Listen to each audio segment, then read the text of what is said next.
11 ayın sultanı Ramazan-ı Şerif ayı geldi. Ramazan'ın gülü güllaç hazırlıyorum. Soğuk baklava tadında. Buyurun.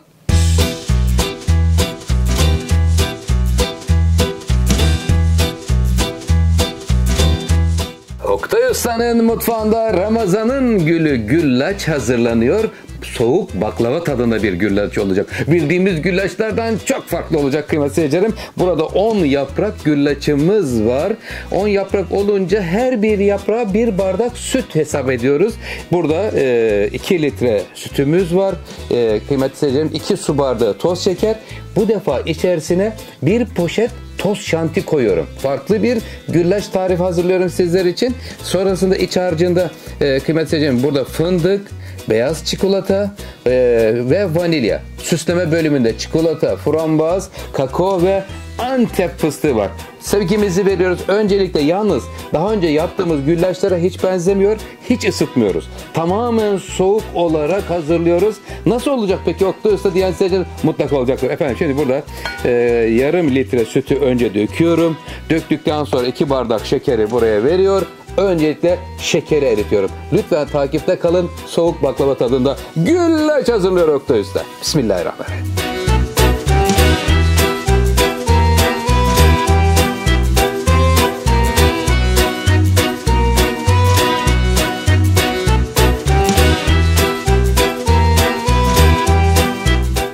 Ramazan'ın gülü güllaç hazırlıyorum. Şeker eridi tamamen. Çırpma teliyle karıştıra şekeri erittim. Sonrasında kıymetli seyircilerim şimdi bir pakette vanilya veriyorum buraya.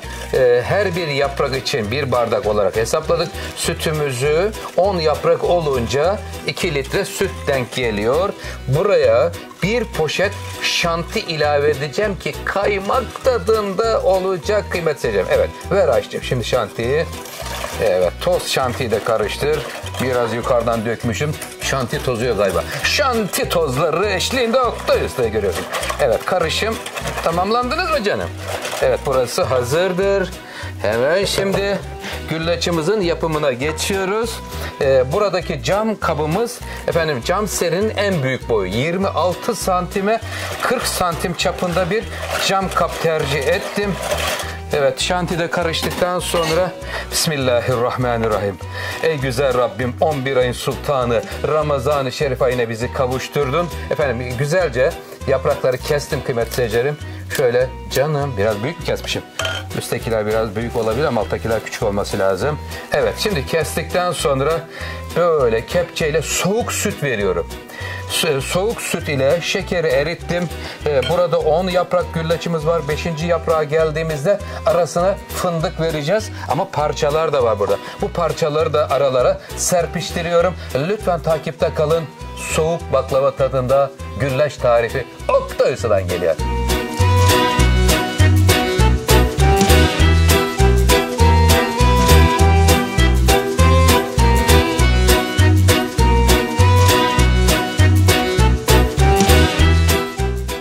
Kıymetli takipçilerim şu anda 5. kata geldik. Kırık parçaları da aralara serpiştirdim. Hani zeminde o kırık parçalar yerini aldı. Şimdi hemen bütün parçalardan 5 tane geriye ayırdım. 1 çay bardağı fındığımız var burada. Bismillahirrahmanirrahim. Fındık, Antep fıstığı, Hindistan cevizi ne seviyorsanız artı ilavelerde bulunabilirsiniz.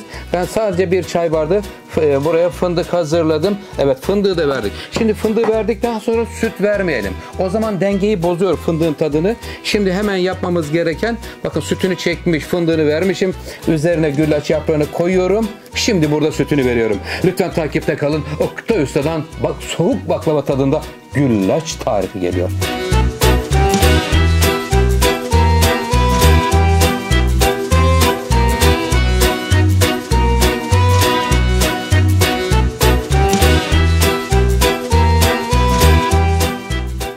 Güllaçımız sütünü çekti. Gayet güzel olmuş kıymetli takipçilerim böyle enfes bir kokusu geliyor. çifte kavrulmuş fındık kullandım içerisinde. Fil dişi çikolatayı normalde araya atmayı planlıyordum. Unutuvermişim. Özür dilerim. Mutfakta çareler bitmez. Biz de üzerine serpiyoruz. Evet, şimdi beyaz çikolatamızı, fil dişi çikolatayı serptikten sonra önce bir kakao eliyorum. Açım. Kakao ile önce bir siyah dokusunu yapıyor. Sonra çikolata rendesi, frambuaz ve Antep fıstığı ile birlikte süslüyoruz. Lütfen takipte kalın. Oktay Usta'dan Ramazan'ın gülü güllaç tarifi geliyor efendim.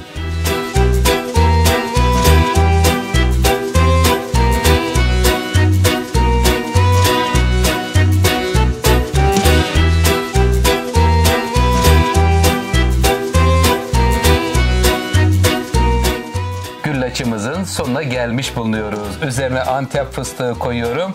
Ondan sonra buranın üzerine kiraz şekerlemesi, yaban mersini, frambuaz, Allah ne verdiyse, çilek, eldeki ve evdeki imkanlarla, sevdiğiniz meyvelerle birlikte güzel sunum yapabilirsiniz. Ben buradaki ölçümden 15 porsiyon çıkardım. Daha küçük dilimlere keserseniz daha fazla sayıda da çıkacaktır inşallah. Yorumlarınızı ve beğenilerinizi bekliyorum. Sizleri çok seviyorum. Hayırlı iftarlar diyorum efendim. Hoşça kalın, sağ kalın. Afiyet olsun.